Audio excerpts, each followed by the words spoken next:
ওই মুরব্বী বললেন, রে যুবক, তোমার আর একটা পরিচয় আছে, তোমার বাবার নাম হারেস। আমাকে দেখো তো, লক্ষ্য করে চিনতে পারো কিনা আমি তোমার আপন চাচা। ওই বালক বললেন, ওই যুবক বললেন, কে আমার আপন চাচা, কে আমার পর চাচা, কে আমার আব্বা আমি চিনি না, কিন্তু আমি জানি রসুল হলেন আমার বাবা। লোকটি চলে গেলেন। হারেস আর হারেসের স্ত্রীকে বললেন, ভাই ভাবি, 15 বছর আগের ওয়াকাজের মেলায় হারিয়ে যাওয়া সন্তানের খোঁজ পাওয়া গেছে। দুইজন চলে আসলেন নবীজির সামনে দাঁড়ায়। ইতিমধ্যে মা অন্ধত্ব বরণ করেছে, বাবা চোখে কম দেখে। অনেকগুলো টাকার বস্তা নিয়ে নবীর কাছে এসে বলতেছি, ইয়া রাসূলুল্লাহ, শুনেছি পৃথিবীর যার কোনো জায়গায় আশ্রয়স্থল থাকে না, তার আশ্রয়স্থল আপনার দরবারে। শুনেছি আপনি রহমতুল লিল আলামিন, শুনেছি আপনি দয়ার মানুষ। আপনার পিছনে যে যুবকটা দাঁড়িয়ে আছে, 15 বছর আগে ওয়াকাজের মেলা থেকে হারানো আমাদের সন্তান। নবী গো, মায়ের কোল খালি করবেন না, সন্তানকে তার মার কাছে ফিরাইয়া দেন। নবীজি পিছন দিকে তাকাই বললেন, জায়েদ, তুমি কি এই মুরব্বীরে চেনো, এই মহিলারে চেনো? জায়েদ নীরব দাঁড়িয়ে আছে খুঁটির মতন, কথা বলো না কেন, তুমি কি চেনো? জায়েদের চোখ বেয়ে বেয়ে পানি পড়তেছে, গরম পানিগুলো নবীর ঘাড় মাথায় পড়তেছে। নবীজি বললেন, কান্দো কেন, কি হয়েছে তোমার, খুলে বলো। জায়েদ বললেন, ইয়া রাসূলুল্লাহ, যিনি আপনার ডান পাশে বসে আছেন উনি আমার জন্মদাতা পিতা, আর যিনি আপনার বাম পাশে বসে আছেন উনি আমার গর্ভধারিণী মা। নবীজি বললেন, জায়েদ, তোমার বিরহে, তোমার হারানোর বেদনায় তোমার মা প্রায় অন্ধ হয়ে গেছে, তোমার বাবা চোখে কম দেখতে শুরু করেছে। যাও, ঘরের ভিতরে ফিরে যাও, ঘরের থেকে খাদিজার কাছ থেকে বিদায় নাও, মাল সামানা যা আছে তাই নিয়ে বেরিয়ে এসো, মা বাপের সঙ্গে মদিনায় ফিরে যাও, যেহেতু তোমার মার, তোমার বাবার তুমি ছাড়া আর কেউ নাই। জায়েদ রাদিয়াল্লাহু তাআলা আনহু চুপ করে দাঁড়িয়ে আছে, কোনো দিক যায় না। নবী বললেন, আমার কথা কি শুনতে পাওনি? কই, শুনতে পেয়েছি, যাও না কেন? জায়েদ বলতেছি, ইয়া রাসূলুল্লাহ, আমার বয়স এখন 25, 10 বছর ছিলাম মার কাছে, বাবার কাছে, 15 বছর আছি আপনার কাছে। 10 বছর মা বাবার কাছে যখন ছিলাম, কারণে অকারণে একটা সন্তান হওয়ার পরও বাপ মা আমাদের পিটাইছে, কিন্তু বিগত 15টি বছর আপনার দরবারে বসে আছি, আপনি কোনোদিন আমার কাজের ত্রুটি দেখে কোনোদিন কালা মুখ করে আমার দিকে তাকান নাই, আমার সঙ্গে খারাপ ব্যবহার করেন নাই, কোনোদিন বকাঝকা দেন নাই, যত ত্রুটি হয়েছে সব ক্ষমা করে দিয়েছেন। এমনকি একই কম্বলের ভিতরে আপনি আমাকে নিয়ে ঘুমায়েছেন, একই প্লেটে আপনি খানা খেতে দিয়েছেন, একই জায়গায় আপনি আমাকে নিয়ে বসে বসে গল্প করেছেন। ইয়া রাসূলুল্লাহ, বুঝেছি পৃথিবীর সর্বশ্রেষ্ঠ দরবার আপনার দরবার, এর চাইতে ভালো জায়গা আর পৃথিবীতে নাই। তাই দয়া করে আপনার দরবার থেকে আমাকে ফেরত দেবেন না। জায়েদের কান্নাকাটি দেখে, জায়েদের চোখের পানি দেখে, জায়েদের মার, জায়েদের বাপ দুইজন দাঁড়ালেন। নবীর 2 কানা হাত ধরে বলতেছে, ইয়া রাসূলুল্লাহ, মদিনার থেকে বসে বসে শুনেছিলাম আপনি মানুষের প্রতিশোধ নেন, ন্যায় বিচার করেন না, কিন্তু আজকে মক্কায় এসে দেখলাম আপনার চাইতে ভালো মানুষ আর এই সমাজে দ্বিতীয় কেউ। কথা বলেন, দ্বিতীয় কেউ? আরো জোরে বলেন, দ্বিতীয় কেউ? সুতরাং আমার সন্তান জায়েদকে আমি আপনার নামে, আল্লাহর নামে কুরবানি করে রেখে গেলাম। কখনো সন্তানের দাবি নিয়ে আর ফিরে আসবো না। মাঝে মাঝে যদি সন্তান তার দেখতে একটু মন চায়, আপনার দরবারে আসলে একটু দেখাই দিয়েন। নবীজির দরবার থেকে বাপ মা দাবি নিয়ে ফিরে গেলেন, আর জায়েদ নবীর দরবারে থাকলো। এই জায়েদের নাম কোরআন শরীফে আছে না নাই? আবু বকরের নাম কোরআন শরীফে নাই, ওমরের নাম কোরআন শরীফে নাই, ওসমানের নাম কোরআন শরীফে নাই নাই নাই নাই নাই নাই নাই। হাট বেটা, আবু বকরের নাম কোরআন শরীফে নাই, ওমরের নাম কোরআন শরীফে নাই, ওসমানের নাম কোরআন শরীফে নাই, আলীর নাম কোরআন শরীফে নাই, ফাতেমার নাম কোরআন শরীফে নাই, হাসান হোসাইনের নামও কোরআন শরীফে নাই। শুধুমাত্র একজন সাহাবীর নাম কোরআন শরীফে আছে, তিনি হলেন যায়েদ। তাহলে রাসূল সাল্লাল্লাহু আলাইহি সাল্লাম ছিলেন পৃথিবীর সর্বোৎকৃষ্ট মানুষ। নবীর চাইতে ভালো মানুষ আর সমাজে কেউ ছিল? আমরা সেই নবীর উম্মত কি ইচ্ছা করে হয়েছি না আল্লাহ আমাকে বানিয়েছেন? তাহলে সেই নবীর উম্মত যদি আপনারা হন, যারা বাজারে ঘুরতেছেন আর এই বাজারে চা খাচ্ছেন, তারা 1 মিনিট শোনেন। সেই নবীর উম্মত যদি আপনি হয়ে থাকেন, এখানে নবীর কোরআনের পরে আলোচনা হচ্ছে, আপনি বাজারে কেন? আপনি বাড়িতে কেন? আপনি না মুসলমান? আপনার বাপ মা না কালেমা পড়ি আপনার বাপ মার বিয়ে হয়েছে? আপনার না জন্মের পরে কানে আজান হয়েছে? যদি তাই হয়ে থাকে, আপনি মুসলমানের বাচ্চা বাজারে কেন? আমি আপনাকে 10 মিনিট সময় দিলাম, বাজারের লোকদেরকে 10 মিনিট সময় দিলাম। যদি মুসলমানের বাচ্চা হয়ে থাকেন আর যদি কালেমা পড়া মুসলমান আপনি হয়ে থাকেন, 10 মিনিটের ভিতরে মাহফিলে আসবেন। যদি না আসেন, তাহলে বুঝতে হবে আপনার কোনো না কোনো জায়গায় ভেজাল আছে। বছরে কয়বার মাহফিল হয়? জোরে বলেন, বছরে কয়বার মাহফিল হয়? আজকে যারা বাজারে বাদাম কিনে খাচ্ছে, ওরা কালকে বাদাম কিনতে পারবে না? পারবে না। কিন্তু আজকের মাহফিল কালকে আর, আজকে যারা বাজারে চা খাচ্ছে, কালকে বাজারে চা খাওয়া যাবে না? যাবে না। কিন্তু আগামীকাল আর এখানে মাহফিল। তাহলে বছরে একটা দিন মাহফিল, ইতিমধ্যে প্রায় 40-45 মিনিট হয়ে গেছে। মুসলমানের বাচ্চা যদি কোরআনের মাহফিলে না আসো, বুঝতে হবে তোমার জন্মে ভেজাল, রক্তে ভেজাল।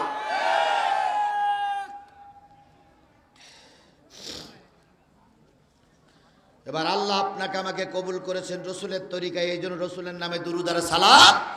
কারোর জবান বন্ধ থাকবে না, সকলে মিলে বলছি সাল্লাল্লাহু আলাইহি ওয়াসাল্লাম। বন্ধুগণ, এই মাহফিলটার নাম আছে তাফসিরুল কোরআন মাহফিল। তাফসিরুল কোরআন মাহফিল মানে কি? তাফসির মানে হলো ব্যাখ্যা, আর কোরআন মানে তো কোরআন। যেই মাহফিলে কোরআনের ব্যাখ্যা করা হয়, কোরআনের বিশ্লেষণ করা হয়, তাফসির করা হয়, তাকে কি বলা হয়? তাফসিরুল কোরআন মাহফিল। এবার কোরআনের আয়াত কত? 6666টা আয়াতের ব্যাখ্যা যে মাহফিলে করা হয়, সেইটারে তাফসির মাহফিল বলে। কথা কি ঠিক? কথা কি ঠিক? এখন আমরা তাফসির মাহফিল শুরু করেছি, শেষ করব। আপনারা কি শেষ পর্যন্ত তাফসির মাহফিলই থাকবেন? 6666 আয়াতের তাফসির হবে, শুনবেন?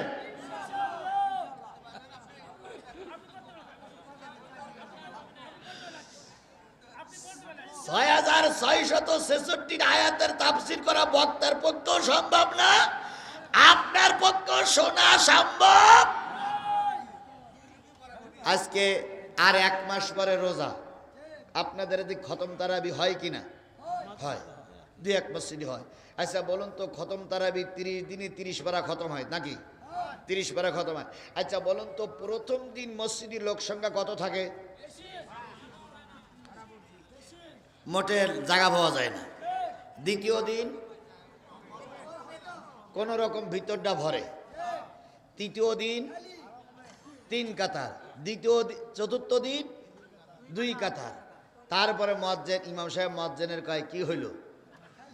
কয়, হুজুর আগে যা ছিল তাই আছে। তাহলে উনি পড়ে 1 পাড়া 1.5 পাড়া করে, তাই ওনার কথা শোনার জন্য প্রথম দিনই সেই দ্বিতীয় দিন হয় না। আর আমি যদি 6666 আয়াত শুধু পড়ি, তাফসীরের দরকার নেই, শুধু যদি পড়ি, তো চোখ বন্ধ করে দেখ, চোখ খুলে যখন মোনাজাত করবো, দেখো মাইকাওয়ালা নাই। কারণ মাইকাওয়ালা তো সংসার আছে। আমার কমপক্ষে শুধু আয়াতগুলো পড়তে গেলে 3 দিন 3 রাত সময় লাগবে। তাহলে 3 দিন 3 রাত আমি যদি শুধু পড়তেই থাকি, আলিফ লাম মিম যালিকাল কিতাবু লা রাইবা ফি হুদাল লিল মুত্তাকিন আল্লাযীনা ইউমিনুনা বিল গায়ব ওয়া ইউকিমুনাস সালাতা ওয়া মিম্মা রাযাকনাহুম ইনফিকুন ইয়াসিন ওয়াল কুরআনিল হাকীম ইন্নাকা লামিনাল মুরসালিন আলাস। শেষ পর্যন্ত চোখ আলগা করে দেখবো মাইকালাও নাই। তাহলে 6666 আয়াত নয়, কোরআন শরীফের বিশেষ কিছু আয়াতের পরে তাফসীর করার নাম হলো তাফসীরুল কোরআন মাহফিল। আমি আপনাদের সামনে সূরা ফাতিরের 3টা আয়াত বেছে নিয়েছি। এই 3টা আয়াতের পরে কথা হবে। কথাগুলোর সারমর্ম হলো মুসলমানরা কয় গ্রুপ। তুমি আগে বললো না, কোরআন দিয়ে বলতে দাও। মুসলমানরা কয় গ্রুপ? আমি সব তো মুসলমান এক, সব কালেমালে এক নয়। সব কালেমাওয়ালা যদি এক হয়, কোরআন কি বলে এটা শুনে যাওয়া লাগবে ইনশা। এবারে শুনে এক করে কোরআনে যাই। যারা রাস্তায় দাঁড়িয়ে আছো, যারা গেটে দাঁড়িয়ে আছো, যারা এখনো বাদামের দোকানে বসে আছো, দয়া করে খেয়াল করে আল্লাহ বলতেছেন, ইন্নামাল মুমিনুন আল্লাযীনা ইযা যুকিরাল্লাহু ওয়াজিলাত কুলুবুহুম ওয়া ইযা তুলিয়াত আলাইহিম আয়াতুহু যাদাতুহুম ঈমানাও ওয়া আলা রাব্বিহিম ইয়াতাওয়াক্কালুন।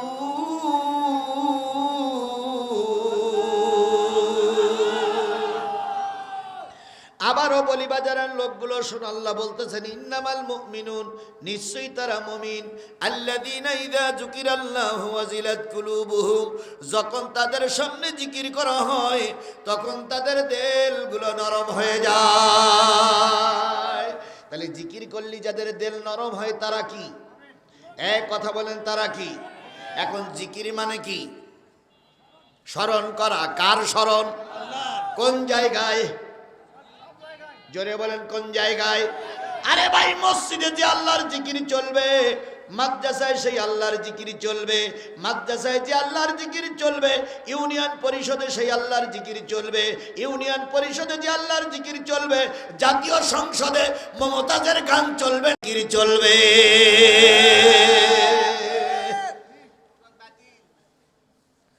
বাতিল আবার কত মমতাজ আসছে, একটু দেরি করেন। এক মমতাজ বাতিল হয়েছে, আরো কত মমতাজ সাইজতেছে। নতুন নতুন মমতাজ আসবে আমাদের দেশে, এবার আসতেছে। ওনারা কেবল কাপড় খুলতেছে। ওনারা বলতেছে এক মমতাজ চলে গেছে, লক্ষ মমতাজ তৈরি হচ্ছে। কথা বলেন, কথা বলেন। যতদিন পর্যন্ত এদেশে কোরআনের বিধান চালু না হবে, এক মমতাজ যাবে আর এক মমতাজ আসবে। যখনই কোরআনের বিধান চালু হবে তখন মমতাজরা আসতে গেলে ভেবে চিন্তে আসবে। তাহলে জিকির করলে যাদের দিল নরম হয় আল্লাহর ভাষায়, তারা কি? আরো জোরে বলেন, তারা কি? এবার আল্লাহ রাসূল বলেছেন আফজালুল জিকরি তিলাওয়াতুল কোরআন, সবচেয়ে উত্তম জিকির হলো কোরআন তেলাওয়াত করা। তাহলে কোরআন তেলাওয়াত শুনলে যাদের দিল নরম হয় তারাই হলো মুমিন। আমরা কিসের থেকে আলোচনা করছি? এই আলোচনা শোনার পরে যাদের দিল নরম হবে না, আল্লাহর ভাষায় ওরা মুমিন নয়। তাহলে বাজার ঘাটে যেগুলো ঘুরতেছে আল্লাহর ভাষায় ওরা এখনো মুমিন না। এই জন্য দয়া করে অনুগ্রহ করে অনুরোধ করছি, মেহেরবানি করে বাজার ছাড়ুন, কোরআনের মাহফিলে আসুন। এই অবস্থায় যদি আপনার মৃত্যু হয়, নিশ্চয়ই আপনার মৃত্যু হবে মুনাফিকি মৃত্যু, মুনাফিকি মৃত্যু, মুনাফিকি মৃত্যু। আল্লাহ আমাদের কোরআনের মাহফিলে কবুল করুক। আমিন। ওয়াইদা তুলিয়াত আলাইহিম আয়াতুহু যাদাতুহুম ঈমানাও, যখন তাদের সামনে কোরআনের আলোচনা করা হয় তখন তাদের ঈমান বৃদ্ধি পেতে থাকে। ওয়া আলা রাব্বিহিম ইয়াতাওয়াক্কালুন, আর মুমিন যারা হয় তারা তাওয়াক্কুল করে কার উপরে? আরো জোরে বলেন, কার উপরে? আমরা তাওয়াক্কুল করব কার উপরে? আল্লাহ আমার মারতে পারে, আল্লাহ আমার বাঁচাতে পারে, আল্লাহ আমার খাওয়াতে পারে, আল্লাহ আমার এখান থেকে জীবিত অবস্থায় নিয়ে যেতে পারে, আবার আল্লাহ আমাকে এখানেই মৃত্যু দান করতে পারে। বন্ধুগণ, আপনি এইখান থেকে বাড়ি যাবেন এমন কোনো নিশ্চয়তা আপনার কাছে আছে? আপনারা দেখেছেন যে গত মাসখান আগে, মাসখান কি মাস দেড়েক আগে এক ইমাম সাহেব, আজকে শুক্রবার না, এক শুক্রবারে ইমাম সাহেব, নরসিংদীর এক ইমাম সাহেব বাংলায় খুতবা দিয়ে উনি মেম্বারের পরে দাঁড়ানোর আগে বলতেছে, ভাই সুন্নত নামাজ পড়ুন। বলেই উনি উঠে দাঁড়ালেন, দাঁড়াইয়ে উনি মাথা ঘুরে পড়ে গেলেন। ওই যে পড়ে গেছে আর উঠিনি, ওখানেই মৃত্যু হয়ে গেছে। এরকম মৃত্যু আপনারও হতে পারে কি পারে না? আজকের মাহফিল থেকে বাড়ি যাবেন এমন কোনো নিশ্চয়তা কি কারোর কাছে আছে? জোরে বলেন, কোনো গ্যারান্টি আছে? তাহলে আজকের মাহফিল আপনার আমার জীবনের শেষ মাহফিল হতে পারে। এই মাহফিলের পর আর আগামীতে কোনো মাহফিলে আপনার আমার যাওয়ার সুযোগ হতেও পারে, নাও হতে পারে। সুতরাং সকলের পায়ে ধরে অনুরোধ করছি, ভাই জীবনের শেষ মাহফিল মনে করে আসুন আমরা কোরআনের মাহফিলে বসি। আল্লাহ আমাদের শেষ পর্যন্ত কবুল করুক। সমাধান চাও যদি জীবনে মরণে, ফিরে যাও খুঁজে নাও চোখ রাখো কোরআনে। সমাধান চাও যদি জীবনে মরণে, ফিরে যাও খুঁজে নাও চোখ রাখো কোরআনে। এ বাণী সকলের নয় শুধু মুমিনের, যারাই চলবে মেনে ফল পাবে কোরআনের। ঘরে বলো কিংবা রাষ্ট্রে বলো, ঘরে বলো কিংবা রাষ্ট্রে বলো, অশান্তি দূর করে শান্তি আনে। সমাধান ও সমাধান চাও যদি জীবনে মরণে, ফিরে যাও খুঁজে নাও চোখ রাখো কোরআনে। আল্লাহ সেই কোরআনের মাহফিল অল্পক্ষণ হলো কবুল করুক। সকলে মিলে বলেন আমিন। চলুন এবার হাদিসে যাই। আল্লাহ নবী বলেন, দুইজন লোক যাওয়ার আগে হাদিসটা শুনে যান। যে দুইজন লোক উঠলেন হাদিসটা শুনে যান, তারপরে যদি মনে চাই চলে যাইয়েন, দুঃখ নাই। আল্লাহ নবী বলেন, মাস্তামা কওমান ফি বাইতিন মিন বুয়ুতিল্লাহ ইয়াতলুনা কিতাবাল্লাহ ওয়া ইয়াতাদারাসুনাহু ইল্লা নাযালাত আলাইহিমুস সাকিনাহ ওয়া গাশিয়াতুহুমুর রাহমা ওয়া হাফাতুহুমুল মালায়েকা ওয়া যাকারাল্লাহু ফীমান ইনদাহু আও কামা ক্বালা রাসূলুল্লাহ সাল্লাল্লাহু আলাইহি সাল্লাম। নবী বলেন, মসজিদে এবং মসজিদের বাইরে যখন আল্লাহর কোরআনের আলোচনা হয়, রাসূলের হাদিস নিয়ে আলোচনা হয়, ওই আলোচনা যারা করে আর আলোচনা যারা শোনে, ওরা যদি চুপচাপ বসে বসে কোরআন হাদিসের আলোচনা শোনে, ইল্লা নাযালাত আলাইহিমুস সাকিনা, তাদের মাথার উপর দিয়ে আল্লাহ পাক জান্নাতের বাতাস প্রবাহিত করে দেয়। তাহলে আমি বসেছি কি আলোচনা করার জন্য, আর আপনারা বসেছেন কি শোনার জন্য? রাসূলের ভাষায় আপনারা জান্নাতের ভিতরে বসে আছেন। আমি সাদা কাগজে লিখে দিতে পারি, আপনারা এখানে যারা বসে আছেন সবাই আল্লাহর জান্নাতি। এখানে যারা বসে আছেন সবাই কি? আল্লাহর জান্নাতি। যদি বলেন হুজুর সুদখোর ঘুষখোর আছে, হ্যাঁ আছে, কিন্তু এখন যারা বসে আছেন এরা জান্নাতি। এখন এখানে আছেন, যতক্ষণ মোনাজাতের আগ পর্যন্ত বসে থাকবেন, আমি সাদা কাগজে লিখে সই করে দিচ্ছি আপনি জান্নাতি। বাইরে বেরিয়ে যদি পিড়িয়ে খান, ও দায়িত্ব আমার না। বাইরে বেরিয়ে যদি কেউ গাঁজা খায়, ও দায়িত্ব কি আমার? এখন আপনারা বসে আছেন সবাই কোথায়? জান্নাতের ভিতরে। এই জান্নাত, দুনিয়ার এই জান্নাত যাদের পছন্দ হচ্ছে না, সাদা কাগজে লিখে নিয়ে যাও, মরার পরে পরকালের জান্নাত কপালে জুটবে না।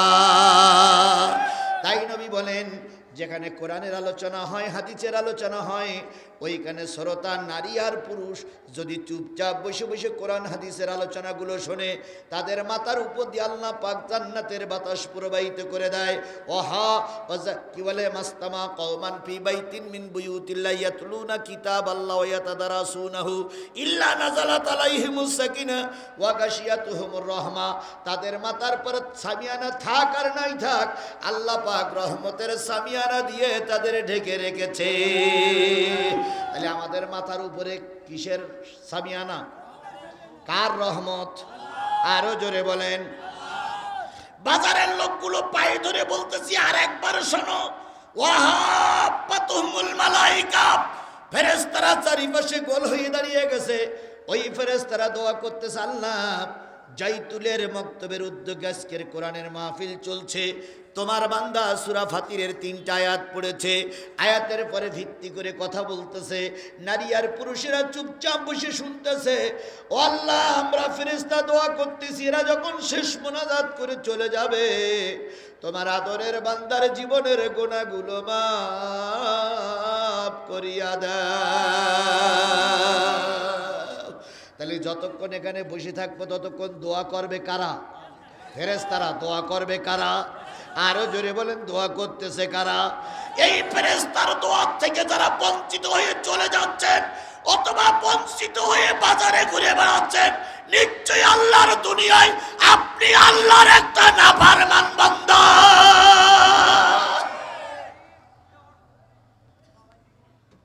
ওয়াযাকারাল্লাহু ফীমান ইনদাহু, আল্লাহ তার নিকটতম ফেরেশতাদেরকে ডেকে ডেকে বলতেছে, ফেরেশতারা জয়তুলির দিক তাকায়া দেখ, হাজারো মানুষের ভিতর থেকে আমার কিছু বান্দা কোরআন শুনতেছে, আর আমার এক বান্দা অনেক দূর থেকে এসে কোরআনের আলোচনা করতেছে।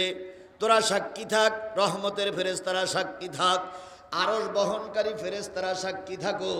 যখন শেষ মোনাজাত করে ওরা বেরিয়ে যাবে, বক্তা এবং শ্রোতা সবার গুনাহগুলো আমি আল্লাহ মাফ করে দেব।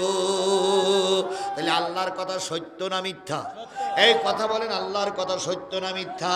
যারা জানেন আল্লাহর কথা সত্য, যারা মনে করেন আমার জীবনে গুনাহ আছে, তাদের সকলের কাছে দাবি মোনাজাত না হওয়া পর্যন্ত চলে যাওয়া যাবে না।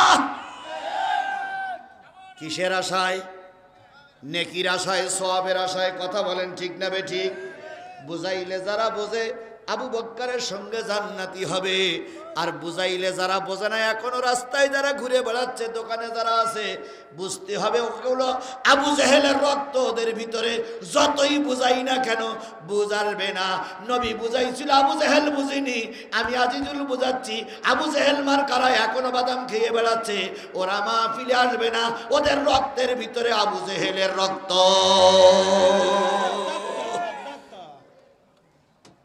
এরপরও যদি না আসে তাহলে বুঝতে হবে কপাল পুড়িয়েছে।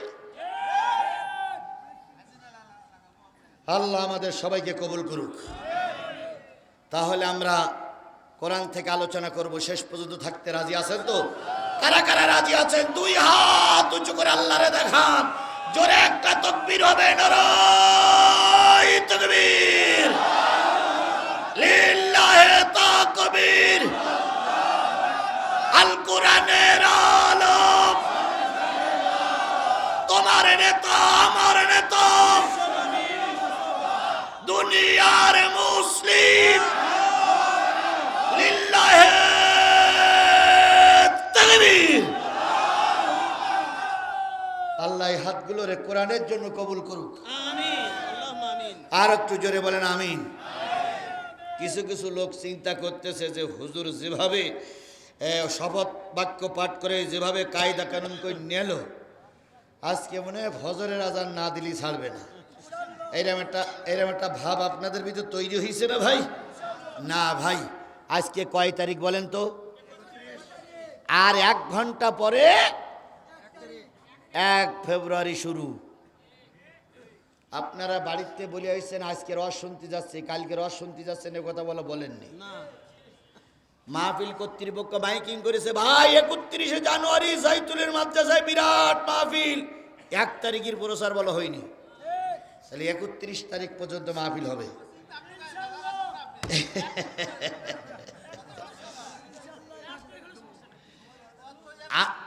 আমরা 31 তারিখ পর্যন্ত মাহফিল করবো। শোনেন, আপনারা বেশি আবদার করলে হবে না তো। আমি একটা মানুষ, আমি বলি শোনেন, আমি একটা মানুষ। আপনারা বছরে একদিন মাহফিল শুনতে আসছেন, আর আমার সেই 5ই আগস্টের পরের থেকে প্রতিদিন করতে হচ্ছে।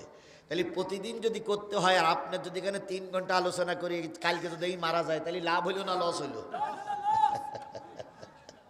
এই জন্য যদি সব জিনিসগুলো আমি বুঝাই দিতে পারি, তাহলে তো আপনার দাবি থাকে না। তবে সেটা দাবি যদি থাকে, সেটা অন্তত 12টা পর্যন্ত পেশাব লাগুক, পায়খানা লাগুক, যত সমস্যা হোক, ময়দান ছেড়ে যাব না ইনশাআল্লাহ। তারপরে 12টার পরে যদি সুবিধা অসুবিধা হয় 2-5 মিনিট আমি বাড়াই দিলাম, কি আপনি যদি মনে করেন হুজুর 1 নম্বর 2 নম্বর, সেটা পরে, কিন্তু 12টা পর্যন্ত বসা লাগবে ইনশাআল্লাহ।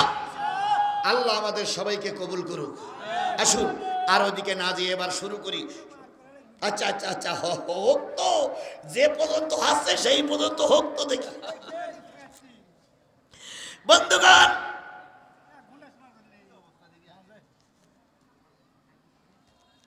22 নম্বর পারার 35 নম্বর সূরা। কত নম্বর পারা? 22 নম্বর পারার কত নম্বর সূরা? 35 নম্বর সূরা, সূরাতুল ফাতির।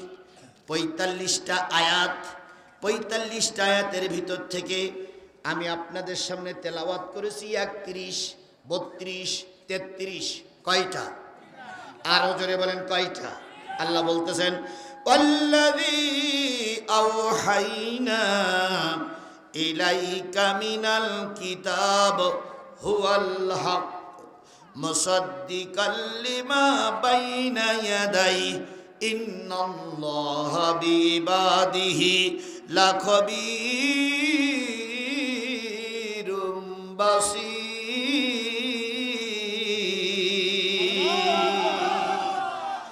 ভালো করে শুনেন, আল্লাহ বলতেছেন ওগো নবী, ওহীর মাধ্যমে আমি বা আমরা যে কিতাব আপনার পরে নাজিল করেছি ওই কিতাবটা সত্য। ওহীর মাধ্যমে যে কিতাব নাজিল হলো এই কিতাবটার নাম কি? আরো জোরে বলেন কিতাবটার নাম কি? এই কিতাব সত্য না মিথ্যা? কে বলে দিলেন? যালিকাল কিতাবু লা রাইবা ফি, এই সেই কিতাব যেই কিতাবের ভিতরে কোনো প্রকার সন্দেহ নাই। তাহলে কোরআনের ভিতরে কোনো সন্দেহ আছে না? আরো জোরে বলেন কোরআনের ভিতরে কোনো সন্দেহ আছে? সারা জীবন যদি কোরআনের ভুল ব্যাখ্যা, ভুল বের করার জন্য মানুষ চেষ্টা করে, চেষ্টা করতে করতে সকলের চেষ্টা সাধনা শেষ হয়ে যাবে, কোরআনের ভুল কেউ বের করতে পারবে না। বরং যারা কোরআনের ভুল বের করতে গেছে তারা যদি অন্তর চক্ষু দিয়ে কোরআনের দিকে তাকাই থাকে, একদিন সে মুসলমান হয়ে গেছে। এই যে কোরআন সত্য। এবার বলুন তো, মুসাদ্দিকাল লিমা বাইনা ইয়াদাইহি, পূর্ববর্তী যে কিতাবগুলো নাজিল হয়েছে এই কিতাবগুলো সত্য। পূর্ববর্তী যত কিতাব হয়েছে তার ভিতরে তাওরাত, জব্বুর, ইঞ্জিল, বড় বড় কিতাব, এই কিতাবগুলো কি সত্য? এই কিতাবগুলো কি? সবাই মিলে বলেন এই কিতাবগুলো কি? তবে সেই কোরআনের হুকুমে, সেই কিতাবের হুকুমে এখন আর সমাজে চালু নাই। কিসের হুকুম চালু আছে? আর একটু জোরে বলেন কিসের হুকুম চালু আছে? কোরআনের হুকুম চালু আছে। ইন্নাল্লাহা বিইবাদিহি লাখবীরুম বাসীর, নিশ্চয় আল্লাহ রাব্বুল আলামিন বান্দার গোপন খবর এবং প্রকাশ্য খবর রাখে। বলুন তো গোপন খবর কে রাখে? আপনার অন্তরের ভিতরে কি আছে না আছে কে জানে? আমার সামনের খবর কে জানে? তাহলে আল্লাহ গোপন খবর রাখে, প্রকাশ্য খবরও রাখে। কত মানুষ হুজুরদের জন্য বদদোয়া করলো, বদদোয়া করতে করতে চোখের পানি ফুরায় গেছে, দোয়া কাজে লাগেনি। আবার কত লোক বিনা দোয়ায় শেখ হাসিনা পালিয়ে গেছে।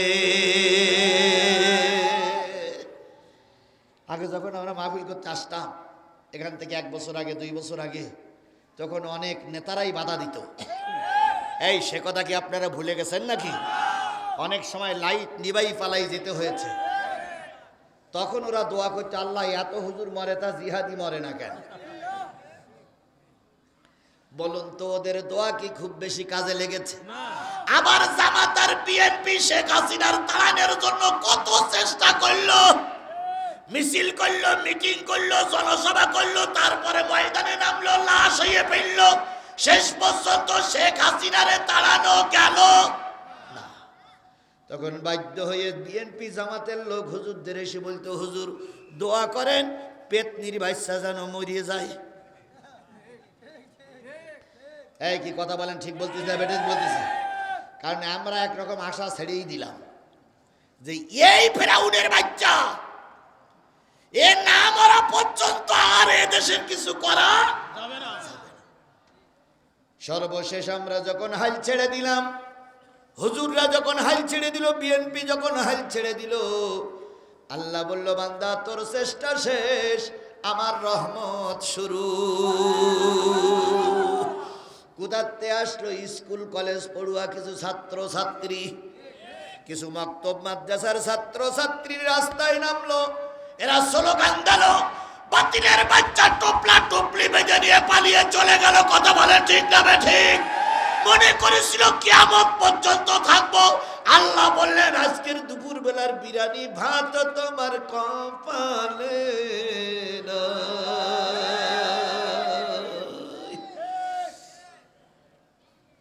খেলার উপরে কারোর খেলা চলে না, কথা বলেন ঠিক না ঠিক? তাই আল্লাহ বলতেছে বান্দা তোর গোপন খবর প্রকাশ্যের খবর সব আমার কাছে জানা আছে। এই জন্য তোমার গোপন খবর, অন্তরের খবর, প্রকাশ্যের খবর কে জানে? আরো জোরে বলেন কে জানে? আপনার অন্তরের খবর আল্লাহ জানে তো? তাহলে আপনি অন্তরে কি বলতেছেন ওটা কিন্তু আল্লাহ ঠিক পাচ্ছে। আমি অন্তরে কি বলতেছি ওরাও কিন্তু আল্লাহ ঠিক পাচ্ছে। আপনার অন্তরের ভিতরে কোন বক্রতা আছে এরাও কিন্তু আল্লাহ ঠিক পাচ্ছে। কথা বলেন, কথা বলেন। ওনারা সাইদির মেরে মনে করেছিল সাইদির মেরে মনে হজম করতে পারবো না। না ভাই, সাইদির মারার পরেই তোমাদের কপালে আগুন লেগেছে। যেদিন তোমরা সাইদির পরে টার্গেট নিয়েছো সেদিন থেকে তোমাদের 12টা বাজা শুরু হয়েছে। সাইদির মেরে টিকতে পারেনি আওয়ামী লীগ সরকার। এখন যারা আজারির পিছনে লেগেছ সাদা কাগজে লিখে থাকো তোমরাও টিকতে পারবে না। আলেমদের পিছনে লেগে কেউ কোনোদিন টিকতে পারেনি। সুতরাং আলেমরা হলো এই জগতের জন্য রহমত। আলেমরা এই জগতের জন্য কি? এখন নবী নাই, নবীর কাজ করছে আলেমেরা। কে কতটুক কাজ করেছেন, কে কতটুক ভূমিকা পালন করেছেন আমি প্রায় বলি। এখান থেকে 15.5 বছর 15.5 বছর ধরে যাদেরকে ময়দানে মোটেও পাওয়া যায়নি তারাই এখন বাকবাকুম করে কথা বলে বেড়াচ্ছে। আর যারা প্রকৃত কথা বলেছিল তারা অনেকেই বিপদের ভিতরে। দুটো একটা মাহফিলে আমি দেখেছি, আমার নিজের মাহফিলে দেখেছি, দুটো একটা মাহফিলে বক্তা ওয়াজ করতেছে, একজন স্লোগান দিয়েছে, বক্তা ধমকতেছে এই স্লোগান বন্ধ করো। সাইদির পক্ষে স্লোগান দিয়েছে, বক্তা বলেছে বন্ধ করো। তারপরে অনেক বক্তা, অনেক নেতা স্লোগান বন্ধ করেছিল। তারাই এখন যেভাবে কথা বলতেছে মাহফিলে এসে কিংবা মসজিদের মেম্বারের পরে দাঁড়িয়ে, দেখে শুনে মনে হয় ওরা সব রাজমিস্ত্রি আর আমরা হলাম জোগাড়িয়ে।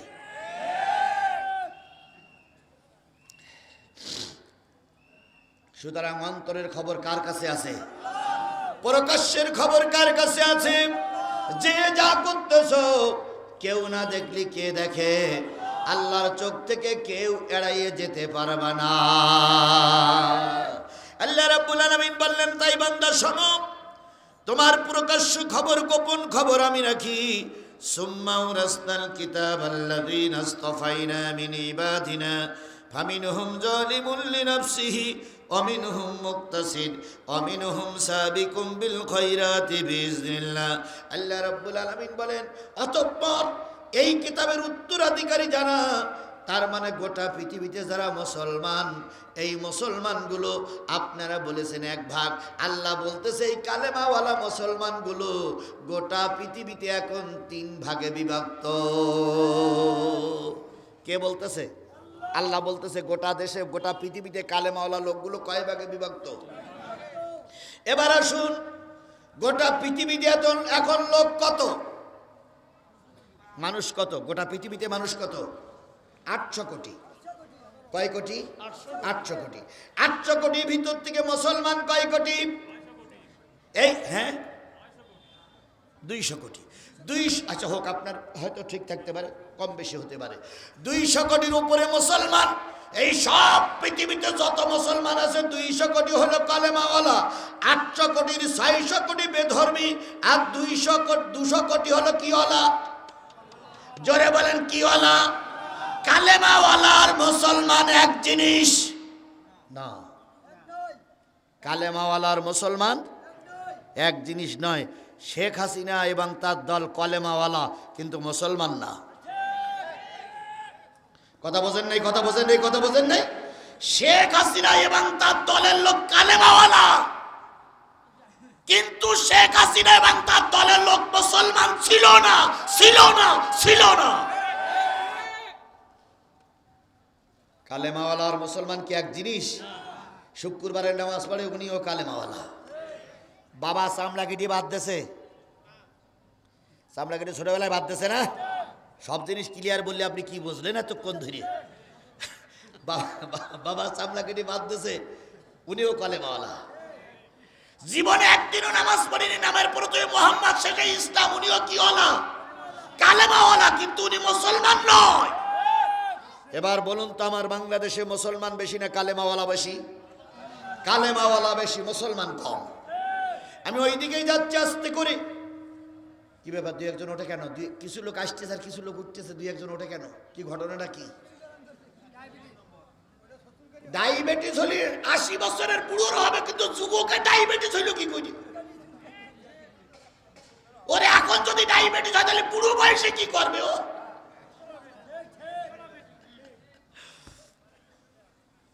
আল্লাহ আমাদের কবুল করুক। আরেকটু জোরে বলেন। খুব গুরুত্বপূর্ণ আলোচনা এই সময়ের জন্য, খুব গুরুত্বপূর্ণ আলোচনা এই সময়ের জন্য, সকলের জন্য। ভালো করে খেয়াল করবেন। শুধু ওয়াজ করে গেলাম, সারা জীবন যদি ওয়াজ করি একটু যদি পরিবর্তন না হয় তাহলে চিল্লাচিল্লি করে লাভটা কি?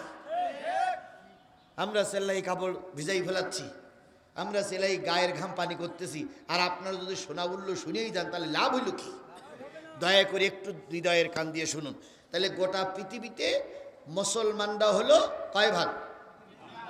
এবার আসুন সূরা ওয়াকিয়ায় যান। আল্লাহ বলতেছেন ওয়াকুনতুম আজওয়াজান সালাসা। এই পৃথিবীতে কিয়ামতের দিন আল্লাহ পাক যখন বিচার করবেন, সব মানুষগুলো নবী থেকে শুরু করে ঈসা আলাইহিস সালাম থেকে শুরু করে মুহাম্মাদের শেষ উম্মত পর্যন্ত সব মানুষগুলো তিন ভাগ হয়ে যাবে।